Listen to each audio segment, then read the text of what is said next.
I'm Dump Truck DS, and welcome to a new series called Must-Play Quake. As you know, Quake is over 20 years old, but there's still a lot of mods and maps that have been overshadowed by recent releases. There's a ton of content out there for Quake that you might have missed, and that's what this series is all about.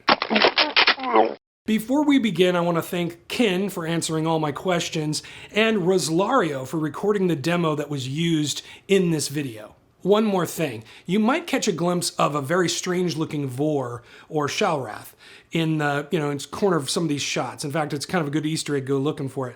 Anyway, that is not part of the mod, I just want to be clear about that. That was a replacement Shalrath that I downloaded by Chillo, and I just kind of forgot all about it. So it's in the video here and there, you'll have to look really hard for it. But anyway, I've got a link down below if you want to check that out. Back in January of 2005, a landmark release for Quake was unleashed upon an unsuspecting world. It started as an unfinished finale of an earlier project, but was reshaped into an instant classic, The Marcher Fortress by Kinn.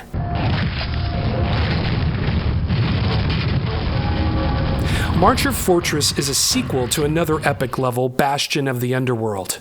When I asked Kinn about the history of Marcher, he revealed that the exterior of the fortress was intended to be a standalone boss map for Bastion. That idea was scrapped when he realized the castle facade would be a stunning entrance for a whole new map. Over a period of 6 months, Kinn expanded the facade into the full-blown map we know today. Marcher Fortress was inspired by Minas Tirith from The Return of the King, and even features an homage to the white tree of Gondor atop its battlements. But in keeping with Quake's rusty color palette, this tree is all shades of brown. The skybox is called Dragonheart by Kell. It adds so much to the dramatic outdoor vistas, it's hard to imagine this map with any other backdrop. Kinn was heavily influenced by the 2001 map Push Underground from CCG's Insomnia map pack. And yes, those are modified textures from Quake 3 Arena. At the time of its release, Marcher had one of the highest monster counts of all time, with over 350 monsters packed into the map. That's just a few dozen less than the entire first episode of Quake combined. It also includes new monsters: the Spider, the fire-tossing Imp, and the Galrock. The Galrock is an updated version of the Shufflers found in Bastion of the Underworld, but this version of the monster will spawn imps, pimp slap other monsters out of its way, and quickly rush at the player. The monster models were borrowed from Hexen 2, but some of the animations, textures, and behaviors were reworked for Marcher. There's also the Flak Ogre, a reskinned version of the original that fires hot spikes at the player. Usually ogres are harmless below the player, but this variant gives a new flavor to ogre encounters. There are new sound effects, sprites, and gib effects as well. And then, the Bell Tower.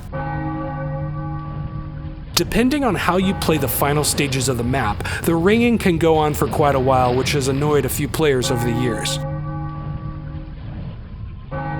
The map itself is enormous, and it even comes with its own custom Quake engine to allow for some of the expanded capabilities. But most recent source ports like Quake Spasm, Dark Places, and FTE will play Marcher with no problems. It's interesting to note that Kinn programmed a complex system of managing monster spawns, so the map is actually playable in the original WinQuake.exe. When Marcher was released, the praise from the Quake community was glowing.